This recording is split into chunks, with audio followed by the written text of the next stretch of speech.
بسم اللہ الرحمن الرحیم الحمد للہ رب العالمین والعاقبۃ للمتقین والصلاة والسلام علی اشرف الانبیاء والمرسلین وعلی آلہ الطیبین الطاہرین واصحابہ الہادین المہدیین اما بعد فقد قال اللہ تبارک وتعالی فی الکلام المجید والفرقان الحمید فاعوذ باللہ من الشیطان الرجیم بسم اللہ الرحمن الرحیم ان اللہ وملائکتہ یصلون علی النبی یا ایہا الذین آمنوا صلوا علیہ وسلموا تسلیما اللہم صل علی سیدنا محمد وعلی آل سیدنا محمد وبارک وسلم صلوا علیہ صلاۃ وسلام علیک یا حبیبی یا رسول اللہ صلی اللہ تعالی علیہ وسلم. وقال تعالى في الكلام المجيد إنما يريد الله ليذهب عنكم الرجس أهل البيت ويطهركم تطهيرا واذكرن ما يتلى في بيوتكن من آيات الله والحكمة إن الله كان لطيفا خبيرا. وقال تعالى في مقام آخر إنما وقل لا أسألكم عليه أجرا إلا المودة في القربى ومن يقترف حسنة نزد له فيها حسنا ان اللہ غفور شکور. ام یقولون افترى على اللہ کذبا فإن یشاء اللہ یختم على قلبک ویمحو اللہ الباطل ویحق الحق بکلماته انہ علیم بذات الصدور. صدق اللہ المولانا العظیم. یہ جو قرآن پاک کی آیتیں ہیں، ان آیتوں میں اللہ تبارک و تعالی اہل بیت کا ذکر فرما رہا ہے. اہل بیت حضور علیہ الصلاۃ والسلام کی اولاد کو کہتے ہیں، حضور کے خاندان کو کہتے ہیں. تو آج ماہ محرم کی پہلی تاریخ ہے، تو محرم کی ابتدا حضرت امام حسین رضی اللہ تعالیٰ عنہ کی اولاد کی شہادتوں سے ہوتی ہے. ماہ محرم سے شہادت امام حسین کی یاد آ جاتی ہے. امام حسین رضی اللہ تعالیٰ عنہ کہ جن سے خاندان نبوت کا سلسلہ آگے بڑھا، سعادات کا سلسلہ جن کے ذریعے سے آگے بڑھا، یہ وہ مہینہ ہے کہ اسی ماہ مبارکہ میں آپ کی آل اور آپ کی اولاد کو بھوکا پیاسا رکھ کر شہید کیا گیا تھا. تو لہٰذا اسی مناسبت سے آج جو عنوان ہے تقریر کا وہ یہ کہ حضور علیہ الصلاۃ والسلام کے خاندان اور حضور کی آل و اولاد کی فضیلت کیا ہے. اہل بیت اطہار یہ کون سا گھرانہ ہے، یہ اس گھرانے کو اللہ نے کیا شان عطا فرمائی، نبی کے گھرانے کو اللہ نے کیا فضیلت عطا فرمائی. روئے زمین پر جتنے خاندان ہیں، روئے زمین پر جتنے گھرانے ہیں، ان تمام روئے زمین کے گھرانوں میں سب سے اعلیٰ گھرانہ حضور کا گھرانہ ہے. اس گھرانے کی عظمت کیا ہے؟ سب سے پہلے اللہ تبارک و تعالیٰ نے اس گھرانے کو ایسی خاص چیزیں عطا فرمائی ہے. حضور کے گھرانے کو اللہ نے وہ فضیلتیں عطا فرمائی جو روئے زمین کے کسی خاندان کو اللہ نے وہ فضیلت عطا نہیں فرمائی. سب سے پہلی فضیلت تو یہ ہے کہ آقا علیہ الصلاۃ والسلام ارشاد فرماتے ہیں کہ اللہ نے میری اولاد پر زکوٰۃ کے مال کو حرام کر دیا. زکوٰۃ کا جو مال ہوتا ہے، عام لوگ اگر کوئی شخص پریشان حال ہو، مصیبت زدہ ہو، تو ان مصیبت زدہ شخص کو، پریشان حال شخص کو آپ زکوٰۃ کی رقم دے کر اس کی مدد کر سکتے ہیں. لیکن جہاں اہل بیت کی بات آتی ہے، جہاں حضور کے گھرانے کی بات آتی ہے، جہاں سید گھرانے کی بات آتی ہے، وہاں پر حضور نے ارشاد فرمایا کہ میرے خاندان کے لیے، میری اہل بیت کے لیے زکوٰۃ کا مال حرام ہے. وہ کیوں حرام ہے؟ حضور علیہ الصلاۃ والسلام فرماتے ہیں ان هذه الصدقات انما هي اوساخ الناس وانها لا تحل لمحمد ولا لآل محمد صلی اللہ علیہ وسلم. حضور فرماتے ہیں زکوٰۃ کا مال یہ میل ہوتا ہے، لوگوں کے جسم کا، لوگوں کی جو بیماریاں ہوتی ہے، اور یہ مال کی جتنی بھی تکالیف ہوتی ہیں، مال کا جو نقصان ہوتا ہے، یہ مال کا میل ہے اور لوگوں کے جسموں کا میل ہے. تو فرمایا یہ جو میل ہے اللہ نے میری آل کے لیے، میری اولاد کے لیے زکوٰۃ کا مال حرام قرار کر دیا. حضرت امام حسن رضی اللہ تعالیٰ عنہ ایک دن زکوٰۃ کا ایک کھجور اٹھا کر آپ نے منہ میں رکھ لیا۔ حضور علیہ الصلوۃ والسلام نے جب یہ دیکھا تو فرمایا کخ کخ، فرمایا کہ اے حسن اس کو پھینک دو، اس کو پھینک دو۔ اما شعرت ان لا ناکل الصدقۃ، حضور فرماتے ہیں کیا تمہیں معلوم نہیں اللہ نے ہماری خاندان کے لیے زکوٰۃ کو حرام کر دیا ہے۔ حضور علیہ الصلوۃ والسلام کی آل کے لیے زکوٰۃ نہیں ہے۔ کوئی عام گھرانہ ہوتا تو اس کی مدد مال کے میل زکوٰۃ سے کر دی جاتی ہے، لیکن حضور کے گھرانے کی اگر کوئی مدد کرنا چاہے وہ مال کے میل سے نہیں کر سکتا، اپنے پاکیزہ مال سے مدد کرنا چاہیے۔ جو اپنا پاکیزہ مال ہو اس مال سے حضور کی اولاد کی مدد کرے، سعید گھرانوں کی مدد کرے۔ ایک اور حدیث پاک میں آتا ہے حضور علیہ الصلوۃ والسلام کے خاندان کے شخص ہیں جن کا نام حضرت فضل بن عباس رضی اللہ تعالیٰ عنہ، حضور کے خاندان کے ہی ہیں۔ انہوں نے حضور علیہ الصلوۃ والسلام سے عرض کیا کہ حضور زکوٰۃ کے اصولی پر آقا علیہ الصلوۃ والسلام چند صحابہ کرام کو مقرر کرتے تھے۔ چند صحابہ کرام کو حضور نے یہ ذمہ داری دی ہوئی تھی کہ جو بھی مالدار صحابہ ہو ماہ رمضان میں تم جا کر ان سے مال زکوٰۃ اصول کر کے لانا۔ تو حضور کے گھرانے کی ہی ایک شخص تھے فضل بن عباس رضی اللہ تعالیٰ عنہ، انہوں نے عرض کیا کہ حضور آپ مجھے یہ ذمہ داری دے، میں تو آپ ہی کے خاندان کا ہوں، مجھے ذمہ داری دے، میں لوگوں سے زکوٰۃ کا مال اصول کر کے آپ کی خدمت میں پیش کروں گا۔ حضور علیہ الصلوۃ والسلام نے ارشاد فرمایا معاذ اللہ ان استعمل لك على غسالۃ الذنوب الناس، حضور نے فرمایا کہ یہ زکوٰۃ یہ لوگوں کا مال کا میل ہوتا ہے اور تم آل رسول ہو کر میری اولاد ہو کر لوگوں سے مال کا میل اصول کر کر لاؤ گے، یہ تمہاری شان نہیں ہے، یہ تمہارے خاندان کی عظمت نہیں ہے، یہ تمہارا مقام نہیں ہے کہ تم لوگوں کے پاس جاؤ اور یہ مال زکوٰۃ کا مال جو مال کا میل ہے اس کو اصول کر کے میرے پاس لاؤ، یہ تمہاری شان کے خلاف ہے، یہ تمہارے خاندان کی عظمت کے خلاف ہے۔ حضور نے جانے نہیں دیا۔ یہ مقام و مرتبہ حضور کے ایک غلام بھی تھے جن کو حضور نے آزاد کیا تھا، ان کا نام حضرت ابو رافع تھا۔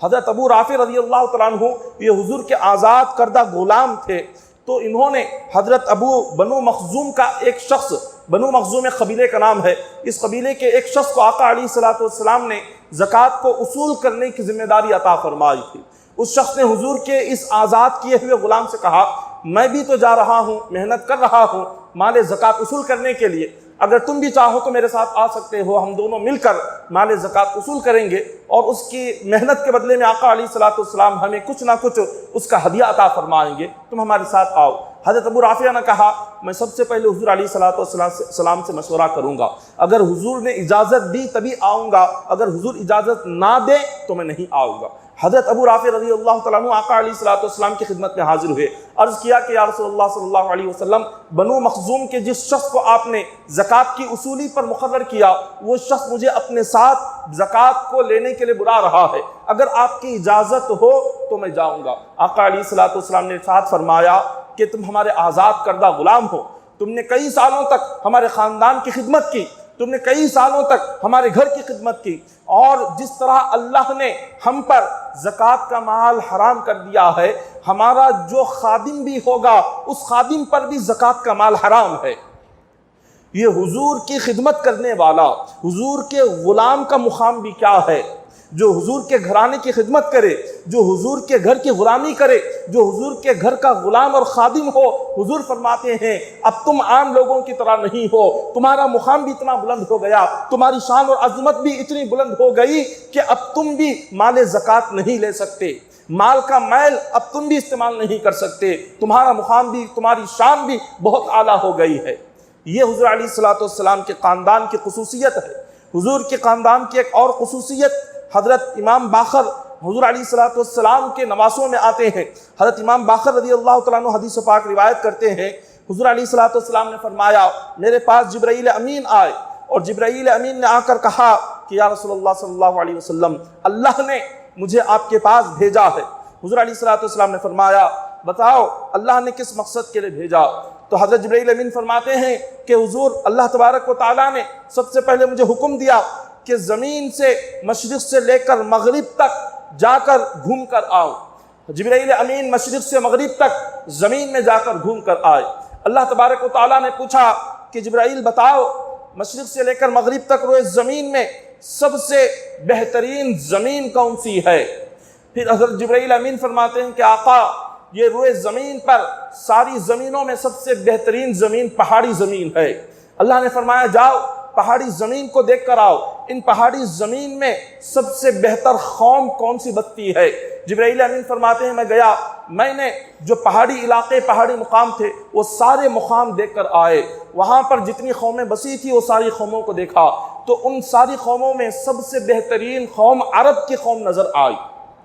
تو فرمایا کہ اللہ ساری قوموں میں سب سے بہترین عرب کی قوم ہے۔ پھر اللہ نے فرمایا جاؤ ان عرب کی قوموں میں سب سے بہترین قبیلہ کون سا ہے دیکھ کر آؤ۔ جبرائیل امین گئے، فرمایا کہ مولا سارے عرب کے قبیلوں میں قبیلہ کنانا، یہ کنانا قبیلہ سب سے بہترین قبیلہ ہے۔ حضور نے فرمایا کنانا قبیلے میں جاؤ، دیکھو کون سا خاندان جو سب سے بہترین اخلاق والا ہے۔ جبرائیل امین فرماتے ہیں میں گیا، میں نے وہ قبیلہ کنانا کے تمام خاندانوں میں دیکھا، سب سے اعلیٰ خاندان قبیلہ مزر کا تھا۔ مزر ایک قبیلے کا نام ہے، خاندان کا نام ہے۔ پھر اس کے بعد فرماتے ہیں میں گیا، پھر اللہ نے فرمایا ان میں دیکھو سب سے اعلیٰ خاندان کس کا ہے؟ آئے دیکھا قبیلہ قریش سب سے اعلیٰ خاندان ہے۔ پھر اللہ نے فرمایا کہ جاؤ قبیلہ قریش میں دیکھو سب سے بہترین اس میں قبیلہ کون سا ہے؟ قبیلہ قریش میں آ کر دیکھا بنو ہاشم، بنو ہاشم کا یہ خاندان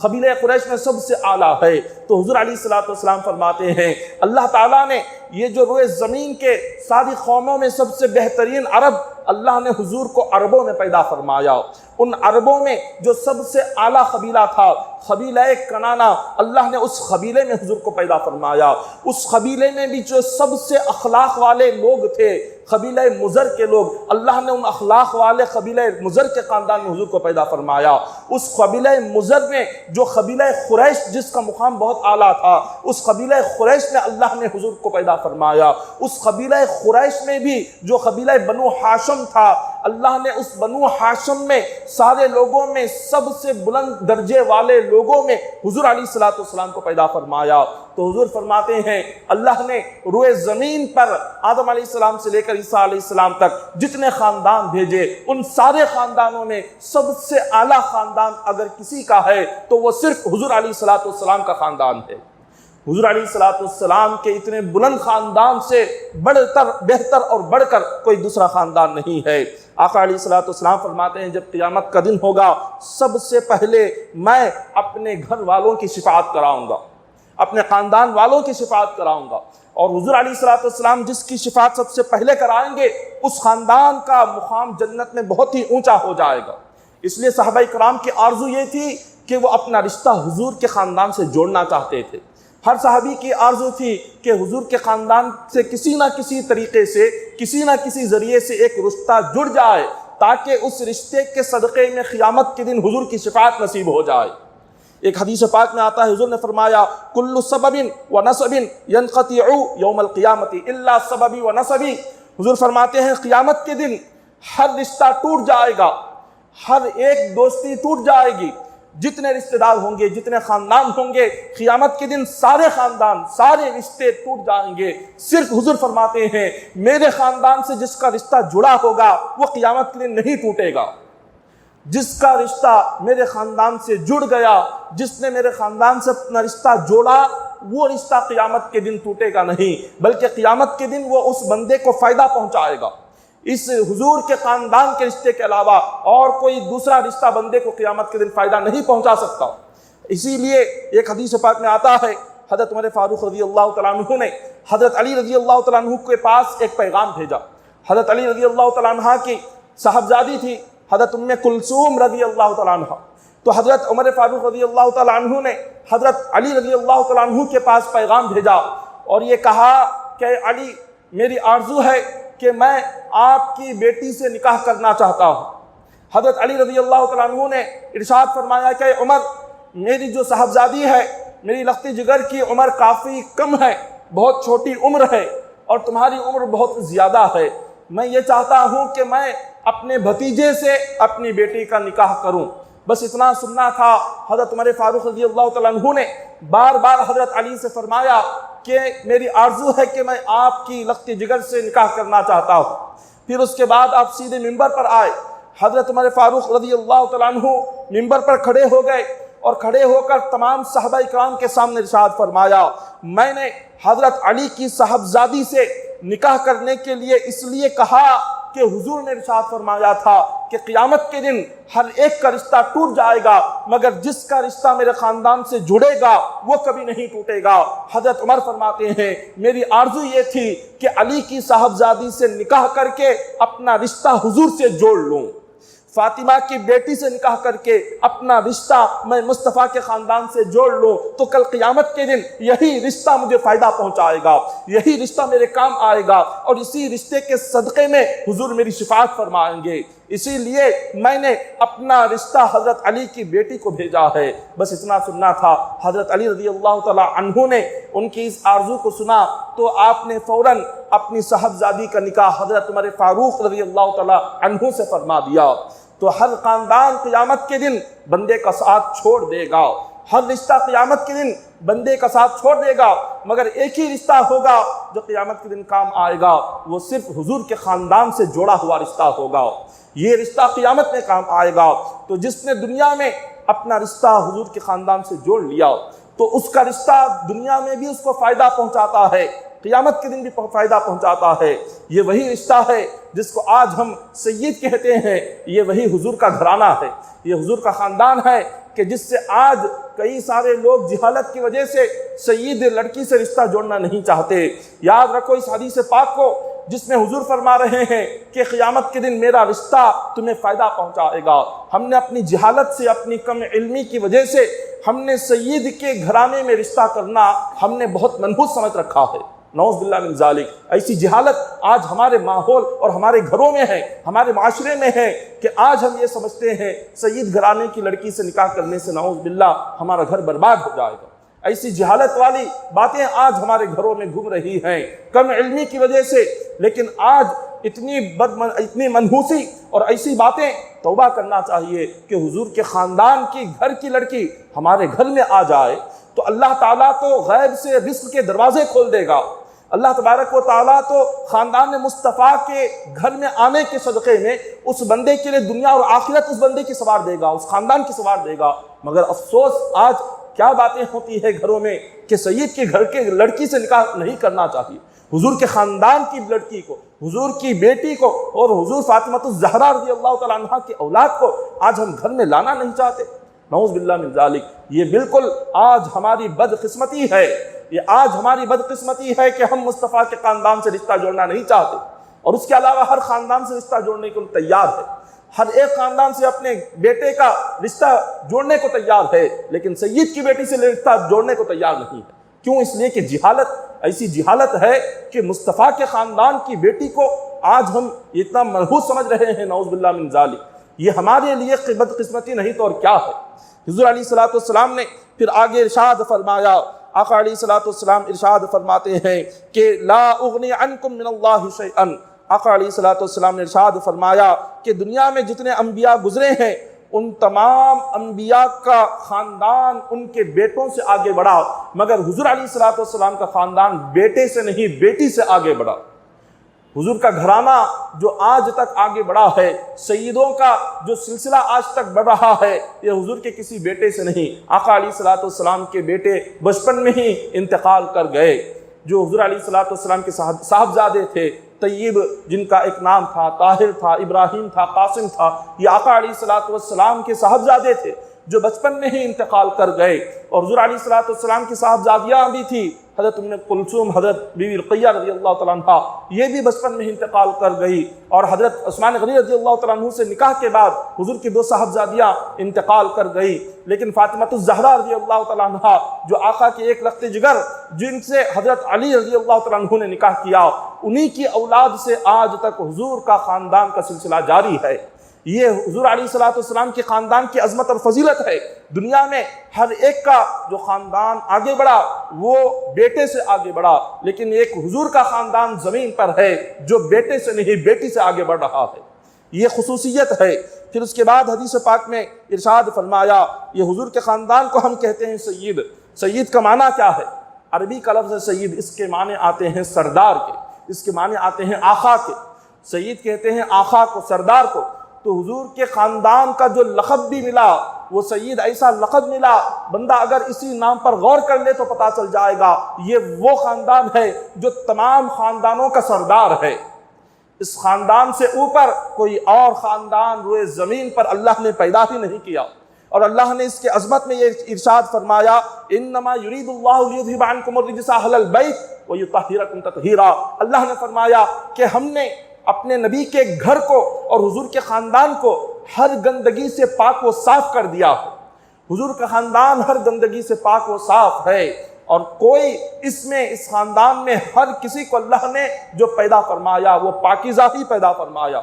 علماء کرام فرماتے ہیں اگر کوئی خاندان مصطفیٰ سے ہو، سید ہو، آل رسول ہو، اگر وہ گنہگار بھی ہو تو اس کا ادب اور احترام کرنا بندے پر واجب ہوتا ہے۔ اگر ہم نے کسی کو دیکھا کوئی سید ہے اور حضور علیہ الصلوۃ والسلام کی آل اور اولاد سے ہے اور وہ گنہگار بھی ہے، وہ کئی سارے گناہوں کے کاموں میں بھی ہے، تو اس کے اعمال کو دیکھ کر، اس کی نافرمانی کو دیکھ کر ہم یہ نہیں کہہ سکتے یہ گنہگار ہے، اس کا ادب کیوں کرنا چاہیے، نہیں، بلکہ فرمایا اگر وہ سید وہ کسی طرح سے گنہگار کیوں نہ ہو، خطاکار کیوں نہ ہو، وہ جیسا بھی کیوں نہ ہو، اس کا ادب کرنا واجب ہے امت پر اس کی تعظیم کرنا واجب ہے۔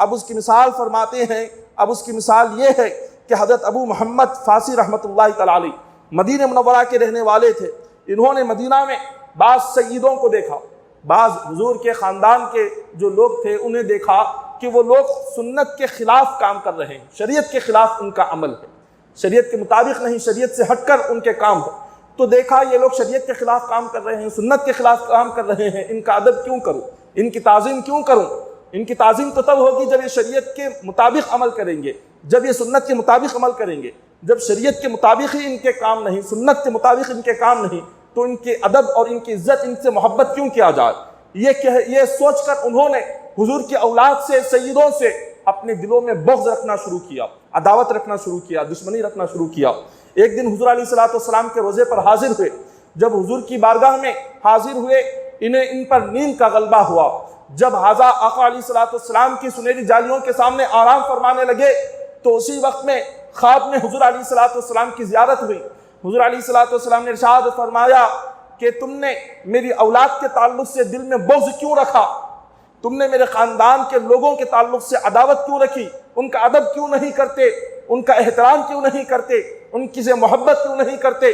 حضرت ابو محمد فاسی فرماتے ہیں کہ یا رسول اللہ صلی اللہ علیہ وسلم، یقیناً آپ کے خاندان سے مجھے بے پناہ محبت ہے، میں آپ کے خاندان سے بے پناہ ادب اور احترام کرتا ہوں، مگر وہ لوگ سنت کے خلاف کام کر رہے ہیں، ان کے جو بدعملی ہے، جو شریعت کے خلاف ان کے کام ہیں، ان کے برے کام کی وجہ سے میں ان سے محبت اور ان کا ادب نہیں کرتا۔ لیکن آپ کے خاندان سے تو محبت یہ ہے، اگر وہ لوگ یہ کام چھوڑ دے، شریعت کے خلاف عمل کرنا چھوڑ دے، سنت کے خلاف عمل کرنا چھوڑ دے اور یہ شریعت کے پابند بن جائے تو یقیناً میں ان سے بے پناہ محبت کروں گا، بے انتہا ادب کروں گا۔ حضور علیہ الصلوۃ والسلام نے فرمایا کیا کوئی اولاد اپنے والدین کی نافرمانی کرے تو کیا اولاد کا رشتہ اپنے والدین سے ٹوٹ جاتا ہے؟ انہوں نے فرمایا نہیں۔ تو حضور نے فرمایا جب سید کا رشتہ مجھ سے ہے تو کیا اس کے کسی گناہ سے مجھ سے اس کا رشتہ ٹوٹ گیا؟ انہوں نے کہا نہیں ٹوٹا۔ تو حضور نے فرمایا جب اس کا رشتہ مجھ سے نہیں ٹوٹا، تم اس کا عمل دیکھ کر اس سے ادب کرنا مت چھوڑو، تم اس کا رشتہ دیکھو کہ اس کا رشتہ مجھ سے جڑا ہوا ہے، تم دیکھو کہ اس کا رشتہ، تم جس کا کلمہ پڑھتے ہو اس نبی سے اس کا رشتہ جڑا ہوا ہے، تمہارے نبی سے اس کا خاندان جڑا ہوا ہے، تمہارے نبی سے اس کا تعلق جڑا ہوا ہے، تو اس تعلق کو دیکھ کر، اس رشتے کے دیکھ کر اور اس نسبت کو دیکھ کر اس کا ادب کیا کرو، اس سے محبت کیا کرو۔ اس کا عمل اگرچہ کہ بالکل خلاف شریعت ہے، اس کا عمل اگرچہ کہ بالکل خلاف سنت ہے، لیکن اس کے عمل کا وہ جواب اللہ کی بارگاہ میں دے گا، لیکن تمہارا کام یہ ہے تم اس کا تعلق دیکھو، اس کا نسب دیکھو اور اس کا ادب احترام کیا کرو۔ تو اگر کوئی آقا علیہ الصلوۃ والسلام کے اس خاندان سے تعلق رکھنے والا شخص سید اگر وہ خلاف شرع، خلاف سنت کام بھی کرے تو بھی یہ واجب ہے ہر امتی پر کہ اس کا ادب کرے، اس کا احترام کرے، تعظیم کرے۔ اگر ادب نہ کیا گیا تو اس شخص کے لیے بہت ہی سخت ترین سزا کا بھی ذکر آیا ہے۔ حضور علیہ الصلوۃ والسلام فرماتے ہیں النجوم امان لاہل السماء واہل بیتی امان لاہل الارض۔ حضور نے فرمایا جب تک آسمان پر ستارے ہیں اس وقت تک آسمان ٹھہرا ہوا ہے۔ جب ستارے آسمان سے جھڑ جائیں گے، ٹوٹ جائیں گے، تو آسمان زمین پر گر جائے گا، قیامت قائم ہو جائے گی۔ قیامت اس وقت میں قائم ہوگی جب ستارے ٹوٹ کر گر جائیں۔ تو اسی طرح حضور نے فرمایا جس طرح سے آسمان کی حفاظت ستاروں سے ہے، اسی طرح زمین کی حفاظت جب تک میری اولاد ہوگی اس وقت تک اللہ فرماتا رہے گا۔ جب تک زمین پر آل رسول ہوں گے، جب تک زمین پر اہل بیت ہوں گے، جب تک زمین پر مصطفیٰ کے خاندان کے لوگ رہیں گے، اس وقت تک اللہ تعالیٰ زمین کی حفاظت فرمائے گا۔ اس وقت تک زمین پر کوئی فتنہ اور فساد اور قیامت قائم نہیں ہوگی۔ جب سیدوں کا سلسلہ زمین پر ختم ہو جائے گا، جب سید زمین سے ختم ہو جائیں گے، اللہ تبارک و تعالیٰ اس کے بعد روئے زمین پر قیامت نازل فرمائے گا۔ تو دنیا کی حفاظت اللہ تعالیٰ فرما رہا ہے سیدوں کے صدقے میں، حضور کے خاندان اور آل رسول کے صدقے میں۔ پھر اسی طرح سے ایک اور روایت میں بیان کیا گیا، حضرت علی رضی اللہ تعالیٰ عنہ سے چند لوگ حسد کرتے تھے۔ حضرت علی رضی اللہ تعالیٰ عنہ نے آ کر شکایت کی کہ حضور کچھ لوگ ہیں جو مجھ سے حسد کرتے ہیں، میرے تعلق سے دل میں وہ لوگ بغض رکھتے ہیں۔ حضور علیہ الصلوۃ والسلام نے فرمایا اے علی تم خوش ہو جاؤ، اس لیے کہ جنت میں سب سے پہلے جو 4 لوگ داخل ہوں گے ان میں تمہارا بھی نام ہے۔ حضرت علی نے فرمایا کہ حضور جنت میں سب سے پہلے لوگ کون کون داخل ہوں گے، آپ ان کا ذکر فرمائے۔ حضور نے فرمایا سب سے پہلے قیامت کے دن جنت میں جو قدم رکھیں گے وہ حضور علیہ الصلوۃ والسلام کا پہلا قدم جنت میں ہوگا۔ پھر حضور نے فرمایا میرے بعد اے علی تم میرے ساتھ جنت میں داخل ہوگے۔ پھر حضرت علی کے بعد حضرت امام حسن امام حسین رضی اللہ تعالیٰ عنہ جنت میں داخل ہوں گے۔ امام حسن امام حسین رضی اللہ تعالیٰ عنہ کے بعد حضور کی پاک بیویاں جنت میں داخل ہوں گی۔ آقا علیہ الصلوۃ والسلام کی پاک بیویوں کے بعد حضور کی اولادیں جنت میں داخل ہوں گی۔ پھر اس کے بعد صدیق اکبر فاروق اعظم حضرت عثمان غنی داخل ہوں گے۔ پھر تمام صحابہ کرام، پھر ساری امت داخل ہوگی۔ تو سب سے پہلے اللہ تبارک و تعالیٰ جنہیں جنت میں داخل فرمائے گا وہ خاندان حضور کا خاندان ہوگا، وہ رشتہ حضور کے رشتہ دار ہوں گے۔ حضور کے رشتہ داروں کے بعد ساری امت کی باری آئے گی۔ اسی لیے آقا علیہ الصلوۃ والسلام نے فرمایا جو شخص میری خدمت کرنا چاہتا ہے، جو شخص چاہتا ہے کہ وہ قیامت کے دن میرے ساتھ رہے، جو شخص چاہتا ہے کہ قیامت کے دن میری خدمت کرے، میرے قریب رہے، تو حضور نے فرمایا وہ میری اولاد کی سب سے پہلے خدمت کرے، دنیا میں میرے خاندان کے لوگوں کی وہ خدمت کرے، قیامت کے دن میں اس کی شفاعت اللہ سے کروں گا۔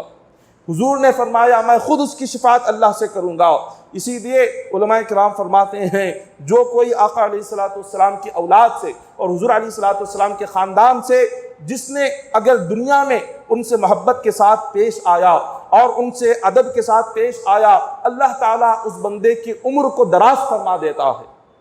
آل رسول اور اہل بیت سے محبت سے پیش آنے کے صدقے میں بندے کی عمر میں درازگی آ جاتی ہے، عمر میں برکت پیدا ہوتی ہے، اور اللہ اس کے چہرے کو 14ویں رات کے چاند کی طرح روشن بنا دیتا ہے۔ نورانی چہرہ اس بندے کا ہو جاتا ہے کہ جس نے آل رسول اور اولاد مصطفیٰ کے ساتھ محبت کیا اور ادب کیا۔ اور جس کسی بندے نے اہل بیت سے اگر اس نے صحیح طریقے سے ان لوگوں کے ساتھ دنیا میں محبت کا معاملہ نہیں کیا، ادب ان کے ساتھ نہیں کیا، تو حضور فرماتے ہیں اللہ اس بندے کی عمر کو گھٹا دے گا اور اس کے چہرے سے نور کو چھین لے گا، اس کی شکل بدصورتی میں اللہ بدل دے گا کہ جس کے دل میں محبت مصطفیٰ اور محبت آل رسول نہ ہو، حضور کے اہل بیت کی محبت اور تعظیم نہ ہو، اللہ چہرے سے رونق چھین لیتا ہے، چہرے سے رنگت چھین لیتا ہے، اللہ تعالیٰ اس بندے کی زندگی سے برکتیں چھین لیتا ہے۔ یہ آقا علیہ الصلوۃ والسلام کے مبارک زمانے میں یہ صحابہ کرام اتنی محبت فرماتے تھے حضور کی اولاد سے، حضور کی آل سے، کہ جس کی انتہا نہیں ہے۔ صحابہ کرام نے ایک دن آقا علیہ الصلوۃ والسلام کو دیکھا۔ حضرت ابن عباس رضی اللہ تعالیٰ عنہ روایت کرتے ہیں کہ حضور علیہ الصلوۃ والسلام جب مدینہ تشریف لائے تو آقا علیہ الصلوۃ والسلام کے ساتھ آپ کی اولادیں تھیں اور حضور کی پاک بیویاں تھیں، تو دیکھا حضور علیہ الصلوۃ والسلام پر بہت ذمہ داری ہے کس کی، اولاد کی اور آپ کی پاک بیویوں کی، اور حضور علیہ الصلوۃ والسلام کے پاس کچھ مال نہیں ہے۔ جب مدینہ تشریف لائے سب کچھ تو آقا علیہ الصلوۃ والسلام نے مکہ میں چھوڑ کر آئے تھے، صرف ایک لباس پر حضور علیہ الصلوۃ والسلام صحابہ کو لے کر مدینہ تشریف لائے تھے۔ تو صحابہ کرام جو مدینہ منورہ کے تھے انہوں نے دیکھا حضور علیہ الصلوۃ والسلام کے ہم پر اتنے احسان ہے کہ حضور کے صدقے میں ہمیں دین ملا، ایمان ملا، قرآن ملا، ہدایت ملی، بلکہ خود اللہ اس نبی کے صدقے میں ہمیں ملا ہے۔ آج وہ نبی ہماری بستی میں تشریف لائے ہوئے ہیں، اور حضور پر اتنی ساری ذمہ داریاں ہیں اپنی اولاد کی، اپنی پاک بیویوں کی، اور حضور کے لیے نہ کوئی مکان ہے اور نہ آقا علیہ الصلوۃ والسلام کی ضرورتیں پورا کرنے کے لیے کچھ مال ہے، تو تمام صحابہ کرام نے مدینہ منورہ میں جو تھے سب نے اپنی جانب سے تھوڑا تھوڑا سا مال اکٹھا کیا اور لا کر حضور علیہ الصلوۃ والسلام کی خدمت میں پیش کیا۔ حضور نے فرمایا یہ کیا ہے؟ انہوں نے کہا کہ یا رسول اللہ صلی اللہ علیہ وسلم، آپ کے ہم پر اتنے احسانات ہیں کہ ان احسانات کا ہم شکر ادا کرنے کے لیے اس کے بدلے میں ہم یہ لا کر آپ کی بارگاہ میں پیش کیے ہیں۔ آپ نے ہمیں ہدایت دلانے کے لیے کیا کیا نہیں کیا، آپ نے کتنی محنتیں برداشت کی، آپ نے ہماری خاطر پتھروں کو اپنے جسم پر آپ نے برداشت کیا، آپ نے ہماری خاطر آپ بھوکے رہے، پیاسے رہے، ہمارے لیے رات رات بھر ہدایت کی دعا مانگتے رہے۔ اللہ نے آپ کی دعا کے صدقے میں، آپ کی محنت کے صدقے میں ہمیں دین اور ایمان، قرآن اور ایمان عطا فرمایا۔ بس ہم اسی کے کچھ شکریہ میں، خوشی میں آپ کے لیے کچھ مال لائے ہوئے ہیں، یہ کچھ تحفے نذرانے لائے ہوئے ہیں۔ حضور علیہ الصلوۃ والسلام نے فرمایا اس کو لے کر جاؤ، یہ مجھے اس کی ضرورت نہیں ہے۔ حضور فرماتے ہیں قُل لَا أَسْأَلُكُمْ عَلَيْهِ أَجْرًا إِلَّا الْمَوَدَّةَ فِي الْقُرْبَى۔ حضور نے فرمایا تم نے میری اتنی یہاں پر ہدیے پیش کیے اور لا کر تم میری محنت کا کچھ بدلہ دینا چاہتے ہو؟ حضور نے فرمایا نہیں، اگر تم مجھے خوش کرنا چاہتے ہو مال سے خوش نہ کرو، تم دولت سے مجھے خوش نہیں کر سکتے، تم دنیا کا عیش و آرام دے کر مجھے خوش نہیں کر سکتے، اگر تم مجھے خوش کرنا چاہتے ہو میری اولاد سے محبت کرو، میں خوش ہو جاؤں گا۔ حضور نے فرمایا میری اولاد سے محبت کر لو، میرے خاندان سے اپنا رشتہ جوڑ لو اور میری اولاد کا ادب احترام کرو، میں تم سے راضی ہو جاؤں گا، خوش ہو جاؤں گا۔ یہ مال و دولت سے مجھے خوش نہ کیا کرو، مجھے اس کی ضرورت نہیں ہے۔ حضور نے واپس بھیج دیا، وہ لوگ واپس چلے گئے۔ آقا علیہ الصلوۃ والسلام حدیث پاک میں ارشاد فرماتے ہیں، حضور نے فرمایا وَمَن مَاتَ عَلَىٰ حُبِّ آلِ مُحَمَّدٍ مَاتَ شَهِيدًا۔ حضور فرماتے ہیں جو کوئی میرے اہل بیت کی محبت میں، میرے خاندان کی محبت میں جیا اور اسی محبت میں جو مر گیا، اللہ اسے شہادت کا درجہ عطا فرمائے گا، اس کو شہادت کا مقام عطا کیا جائے گا۔ اور پھر آگے حدیث پاک میں فرمایا الا ومن مات علی حب آل محمد مات مغفورا لہ۔ حضور فرماتے ہیں جو کوئی میری اولاد کی محبت میں اپنی زندگی گزارا اور اسی محبت کو دل میں لے کر دنیا سے رخصت ہوا، اللہ اس کی زندگی کے سارے گناہوں کو معاف کر دیتا ہے۔ حضور کے اولاد سے صرف دل میں محبت رکھنے کے صدقے میں اللہ تعالیٰ اس کے سارے گناہوں کی مغفرت اور بخشش فرما رہا ہے۔ اور پھر حضور فرماتے ہیں کہ الا ومن مات علی حب آل محمد مات تائبا، فرمایا جو کوئی بندہ اگر اپنی اہل بیت کی محبت میں، سید کی محبت میں اگر اپنی ساری زندگی گزارا اور موت بھی اسی حال میں آئی، تو اللہ تبارک و تعالیٰ اسے موت سے پہلے توبہ کرنے کی توفیق عطا فرما دیتا ہے۔ وہ توبہ کر کے وہ واپس اللہ کی طرف رجوع ہو کے اللہ کا سچا بندہ ہو کر دنیا سے رخصت ہوتا ہے۔ وَمَن مَاتَ عَلَىٰ حُبِّ آلِ مُحَمَّدٍ مَاتَ مُؤْمِنًا مُسْتَكْمِلَ الْإِيمَانِ۔ حضور نے فرمایا جو کوئی میری اہل بیت کی محبت میں اپنی زندگی گزاری اور اہل بیت کی محبت میں ہی وہ مر گیا، تو حضور فرماتے ہیں وہ سچا مسلمان ہے، اللہ نے اس کا ایمان مکمل کر کے دنیا سے رخصت فرمایا ہے، اس کا ایمان مکمل ہے۔ پھر فرمایا وَمَن مَاتَ عَلَىٰ حُبِّ آلِ مُحَمَّدٍ بَشَّرَهُ مَلَكُ الْمَوْتِ بِالْجَنَّةِ ثُمَّ مُنْكَرٌ وَنَكِيرٌ، کہ جو کوئی میری اولاد سے اور حسن اور حسین کی اولاد سے، فاطمۃ الزہرا کی اولاد سے، حضرت علی کی اولاد سے جو کوئی بندہ محبت کرتا ہے اور اسی محبت میں جیتا ہے اور اسی محبت میں مرتا ہے، تو جب اس پر سکرات لگے گی تو ملک الموت روح قبض کرنے سے پہلے اسے جنت کی خوشخبری سنائیں گے۔ اس کی روح بعد میں قبض کریں گے اور پہلے کہیں گے کہ بندے تو جنتی ہے، جنت میں اس کا مقام کیا ہے وہ بھی بتا دیں گے، جنت میں اس کا درجہ کیا ہے وہ بھی بتا دیں گے۔ پھر اس کے بعد اس کی روح کو قبض کیا جائے گا۔ پھر جب اسے قبر میں رکھا جائے گا اور قبر میں سوالات و جوابات کے لیے جب اس بندے کی روح اس کے جسم میں ڈالی جائے گی، تو اس کے کرامن کاتبین جو اس کے اعمال لکھنے والے فرشتے وہ اس کے پاس آئیں گے اور کہیں گے کہ بندے سوال اور جواب بعد میں کر لینا، لیکن آج سن لے اللہ نے تجھے جنتی بنا دیا ہے۔ خبر میں بھی اسے جنت کی خوشخبری سنائی جائے گی، سکرات کی حالت میں بھی اسے جنت کی خوشخبری سنائی جائے گی۔ کس عمل کی وجہ سے، کس عبادت کی وجہ سے، کس نیکی کی وجہ سے؟ عمل ایک ہی ہے اور وہ مصطفیٰ کی اولاد سے محبت کرنا ہے، امام حسن اور حسین کی اولاد سے محبت کرنا ہے، حضرت علی و فاطمۃ الزہرا رضی اللہ تعالیٰ عنہما کی اولاد سے محبت کرنا ہے۔ یہی عمل ہے۔ پھر اس کے بعد حدیث پاک میں بیان کیا گیا، حضور علیہ الصلوۃ والسلام پھر فرماتے ہیں الا ومن مات علی حب آل محمد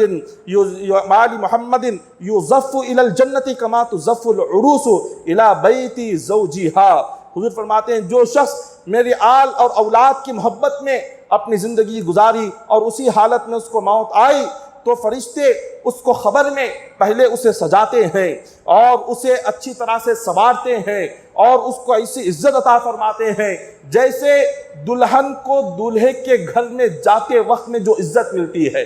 جیسے دلہن کو دولہے کے گھر میں جاتے وقت جس طرح سجایا جاتا ہے، جس طرح سنوارا جاتا ہے، جس طرح اس کی شان اور اس کی عزت ہوتی ہے، اسی طرح حضور کی آل کی محبت میں مرنے والے کے لیے خبر میں دلہن کی طرح اسے سجا کر اور اسے سنوار کر اسے عزت کے ساتھ جنت میں بھیجا جاتا ہے۔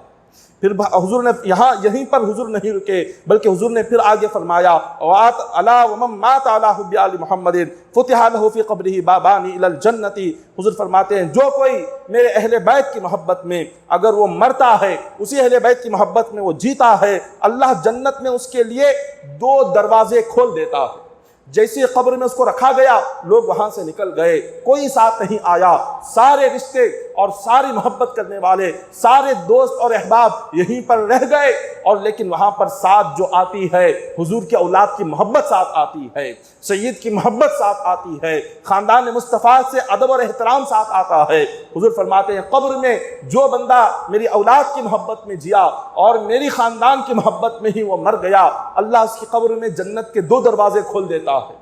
اور ان دروازوں سے جنت کی خوشبو آتی رہتی ہے، جنت کی ہوائیں آتی رہتی ہے، جنت کی نعمتیں آتی رہتی ہے، جنت کا رزق آتے رہتا ہے، وہ جنت کو دیکھتے رہتا ہے، قیامت تک وہ 2 دروازے کھلے رہتے ہیں۔ اور پھر آقا نے آگے پھر ارشاد فرمایا ومن مات علی حب آل محمد جعل اللہ قبرہ مزار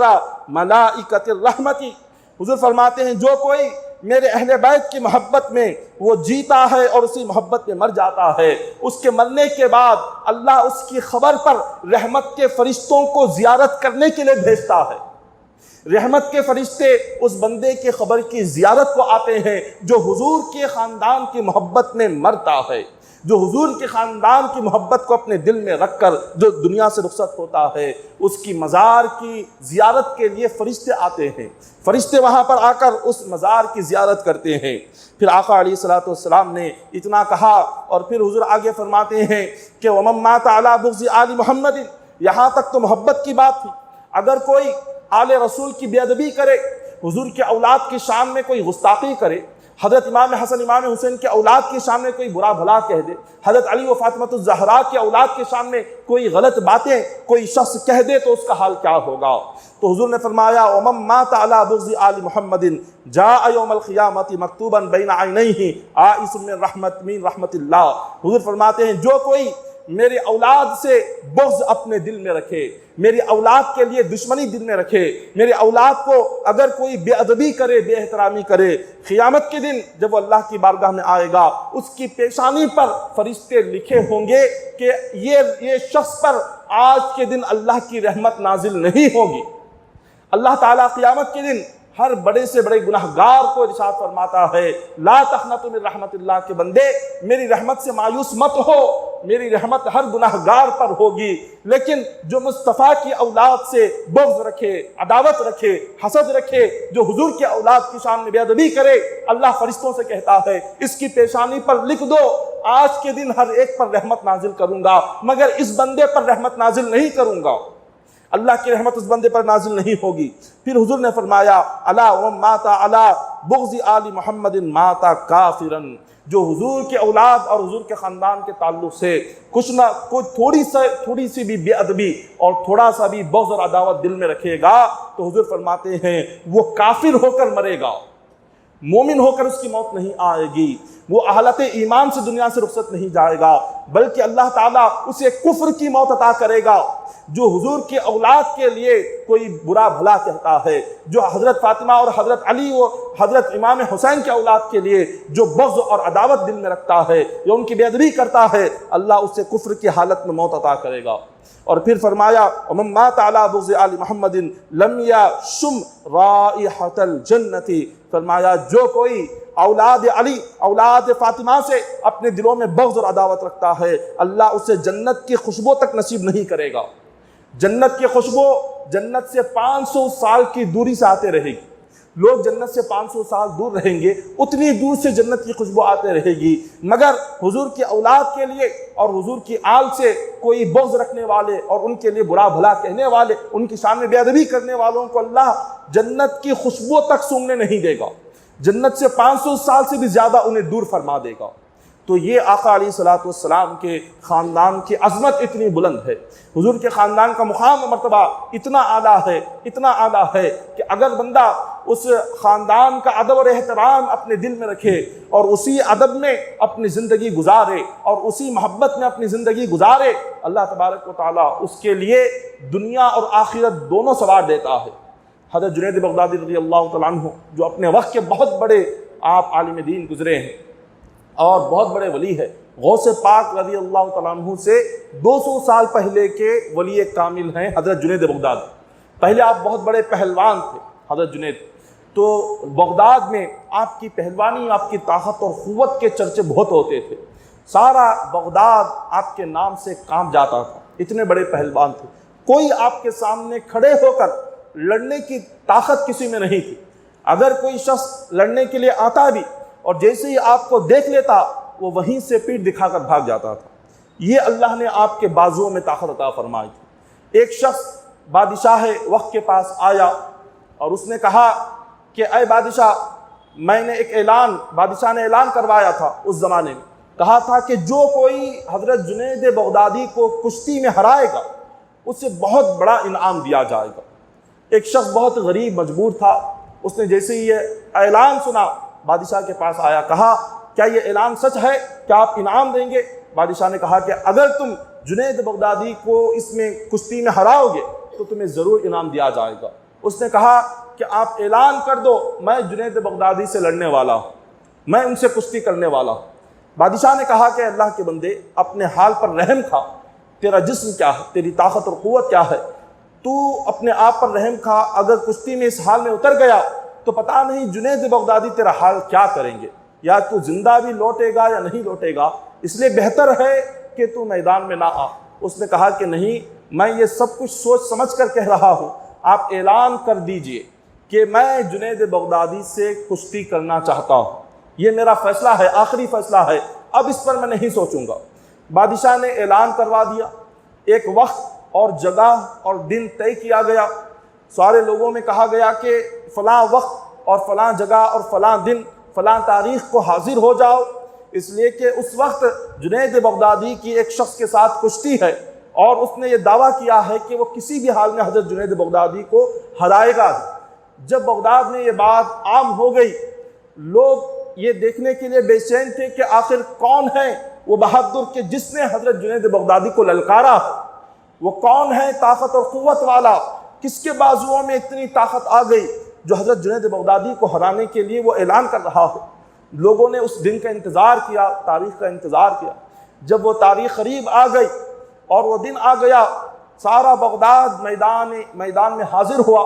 اس سوچ سے کہ آخر دیکھے تو صحیح کہ کیا ہے، کون وہ شخص ہے۔ حضرت جنید بغدادی رضی اللہ تعالیٰ عنہ کی بڑی تعریف کر کے میدان میں آپ کو استقبال کے ساتھ بلایا گیا۔ جیسے حضرت جنید بغدادی میدان میں آئے، سارے لوگ آپ کو دیکھ کر چیخنے چلانے لگے، آپ کی تعریفیں کرنے لگے، آپ کی بہادری کے، آپ کے کارناموں کے چرچے کرنے لگے،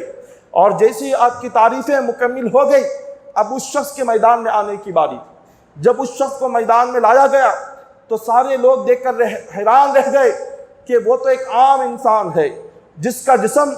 کے جسم کو دیکھ کر ہی لگتا ہے نہ اس کے جسم میں طاقت ہے، نہ قوت ہے، نہ وہ کسی طرح سے پہلوان نظر آتا ہے۔ اس نے نہ کبھی کشتی دیکھی تھی، نہ کبھی کشتی سیکھی تھی، نہ کبھی اس نے جا کر اپنے جسم کو میدان میں مضبوط کیا تھا، اسے تو کچھ پتہ نہیں تھا، وہ تو ایسے ہی اٹھ کر آ گیا۔ لوگوں نے کہا کہ اب یہ اس شخص کی زندگی کا آخری دن ہے، حضرت جنید بغدادی پتہ نہیں اس کا کیا حال کریں گے۔ جب لوگوں نے اس طرح کی باتیں آپس میں کرنے لگے کہ یہ شخص تو اب یہاں سے زندہ واپس نہیں جائے گا، اس شخص نے جب ابھی جنگ شروع ہونے والی تھی، کشتی شروع ہونے والی تھی، اس سے پہلے حضرت جنید بغدادی سے کہا کہ اے جنید، آپ سے کچھ بات کرنی ہے، قریب آؤ۔ حضرت جنید بغدادی رضی اللہ تعالیٰ عنہ اپنا کان قریب لے کر گئے، پوچھا کیا ہے بتاؤ؟ اس نے کہا کہ اے جنید بغدادی، یقیناً آپ مجھے ایک ہی لمحے میں مجھے زمین پر پچھاڑ دیں گے، ایک ہی لمحے میں زمین پر گر جاؤں گا، مجھ میں اتنی طاقت نہیں کہ آپ کا مقابلہ کر سکوں۔ تو آپ نے کہا تو پھر آئے کیوں ہو، واپس چلے جاؤ۔ اس نے کہا میں بڑا مجبور ہوں اور میں حضور کے خاندان میں پیدا ہوا ہوں، میں ایک سید زادہ ہوں، خاندان رسول سے آیا ہوا ہوں، میرے گھر میں میری بیٹیاں ہیں جو کافی پریشان حال ہے، بھوکی پیاسی ہیں، ان کے نکاح کا بھی کوئی انتظام نہیں ہے۔ میں نے بادشاہ کا جیسی اعلان سنا تو میں اس انعام کے لیے یہاں پر آیا ہوا ہوں، بس تمہیں اسی نبی کے خاندان کا واسطہ دیتا ہوں، میں ایک سید ہوں، نبی کے خاندان کا واسطہ ہے کہ اس لڑائی میں کشتی میں مجھ سے ہار جاؤ تاکہ مجھے انعام کی رقم مل جائے اور اس سے میں اپنے بچوں کا پیٹ بھر سکوں، اپنی بیٹیوں کا نکاح کر سکوں۔ حضرت جنید بغدادی نے جب یہ سنا، اتنے بڑے پہلوان تھے، جیسے آپ نے سنا کہ یہ خاندان رسول سے آیا ہے، یہ ایک سید زادہ ہے، آپ کا دل نرم ہو گیا، آپ کا دل پگھل گیا۔ جب کشتی کی شروعات ہوئی، حضرت جنید بغدادی ایک ہی لمحے میں آپ خود زمین پر گرے اور وہ آ کر آپ کے سینے پر بیٹھ گیا۔ سارے بغداد کے لوگ دیکھ کر حیران رہ گئے کہ یہ کیا ماجرا ہے کہ اتنا بڑا پہلوان کہ سارے بغداد میں جس کا مقابلہ کرنے والا کوئی نہیں، آج وہ شخص زمین پر ایک لمحے میں لیٹ گیا۔ اور ایک عام انسان جس کو نہ کشتی آتی ہے، جس کے بازوؤں میں نہ طاقت ہے نہ قوت ہے، کچھ نہیں، یہ ایک لمحے میں اتنے بڑے پہلوان کو زمین پر اس نے پچھاڑ دیا، یہ کیا معاملہ ہے؟ لوگ اس طرح سے آپس میں باتیں کرنے لگے، کہنے لگے کہ یہ تو جنید بغدادی صاحب بہت یہ تو کمزور ہو چکا ہے، اب اس میں لڑنے کی طاقت نہیں ہے۔ لوگوں نے آپ کے لیے آپ کی برائی کرنا شروع کر دیا۔ سارے بغداد میں اتنا بڑا جس کا نام تھا، اتنی شہرت تھی، بس ایک لمحے میں آپ کی ساری شہرت اور آپ کی طاقت اور قوت کے چرچے، تعریفیں، سب کچھ ختم ہو گئی، سب کچھ مٹی میں مل گیا۔ لوگ آپ کی برائی کرتے ہوئے چلے گئے، کہا کہ آج کے بعد سے جنید میں لڑنے کی طاقت ختم ہو گئی ہے۔ یہاں لوگوں کی زبان سے برائیاں ہونے لگی، یہاں آپ کی کشتی کے سارے چرچے ختم ہو گئے، آپ کی تعریفیں ختم ہو گئی، رات کو اسی عالم میں سو گئے۔ یہاں دنیا کی تعریفیں ختم ہوئی، وہاں اللہ نے مصطفیٰ کی زیارت خواب میں کرا دی، وہاں سے آپ کی زندگی بدل گئی۔ آقا علیہ السلام نے ارشاد فرمایا کہ اے جنید، تو نے میرے ایک خاندان کے سید زادے کی مدد کی اور میرے خاندان کے ایک سید زادے کے لیے تو نے دنیا کی اتنی برائی کو برداشت کیا، ان کی باتوں کو برداشت کیا، تو نے اپنی زندگی کا کچھ نہیں سوچا، تو نے ایک سید کی مدد کے لیے کشتی میں تو ہار گیا، تو دنیا میں ہار گیا، ہم تجھے آخرت میں جیت جاتے ہیں، ہم آخرت میں تجھے کامیابی دلاتے ہیں۔ حضور نے فرمایا آج تک تم ایک عام انسان تھے،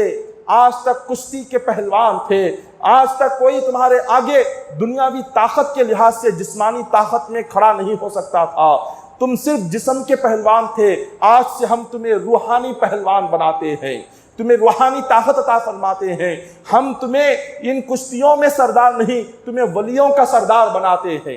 حضور علیہ السلام نے انہیں خواب میں زیارت عطا کی اور آقا علیہ السلام نے انہیں ولایت عطا فرمائی، اور ایسی ولایت عطا فرمائی کہ جنید بغدادی رضی اللہ تعالیٰ عنہ آپ کے زمانے میں آپ جیسا بلند مقام رکھنے والے کوئی دوسرے ولی نہیں تھے کیا آپ ایک کشتی لڑنے والے پہلوان تھے، مگر صرف ایک سید زادے کی مدد کے صدقے میں، حضور کے اولاد اور خاندان والے کے ایک شخص کی مدد کے صدقے میں اللہ تعالیٰ نے آپ کا مقام اتنا بلند کر دیا کہ ولیوں کا امام بنا دیا، ولیوں کا سلطان بنا دیا۔ آپ کے دور میں روئے زمین پر سارے اولیاء پر آپ کی حکومت چلا کرتی تھی، آپ کا حکم سارے اولیاء پر چلتا تھا، اتنا اللہ تعالیٰ نے بلند مقام و مرتبہ حضرت جنید بغدادی کو عطا فرمایا۔ یہ صرف کس لیے؟ آل رسول کی محبت، آل رسول کا ادب کرنے کی وجہ سے، آل رسول کو کامیابی دلانے کی وجہ سے۔ دعا ہے کہ اللہ تعالیٰ ہم تمام کو ان پاک محفلوں میں شرکت کرنے کی توفیق عطا فرمائے، اور اللہ تبارک و تعالیٰ ہم تمام کی زندگیوں کو کامیابی عطا فرمائے، اور اللہ تعالیٰ ہم تمام کی عبادتوں کو قبول فرمائے۔ ہم تمام کو 5 وقت نماز پابندی کے ساتھ پڑھنے کی توفیق عطا فرمائیں۔ ان اللہ و ملائکتہ یصلون علی النبی ایھا الذین آمنوا صلوا علیہ وسلموا تسلیما۔ اللهم صل علی سیدنا محمد وعلی آل سیدنا محمد وبارک وسلم صلوا علیہ صلاۃ وسلاما علیک یا حبیبی یا رسول اللہ صلی اللہ تعالی علیہ وسلم۔ حسبنا اللہ حسبنا اللہ حسبنا اللہ نعم الوکیل نعم المولا ونعم النصیر۔ سبحان ربک رب العزة عما یصفون وسلام علی المرسلین والحمد للہ رب العالمین۔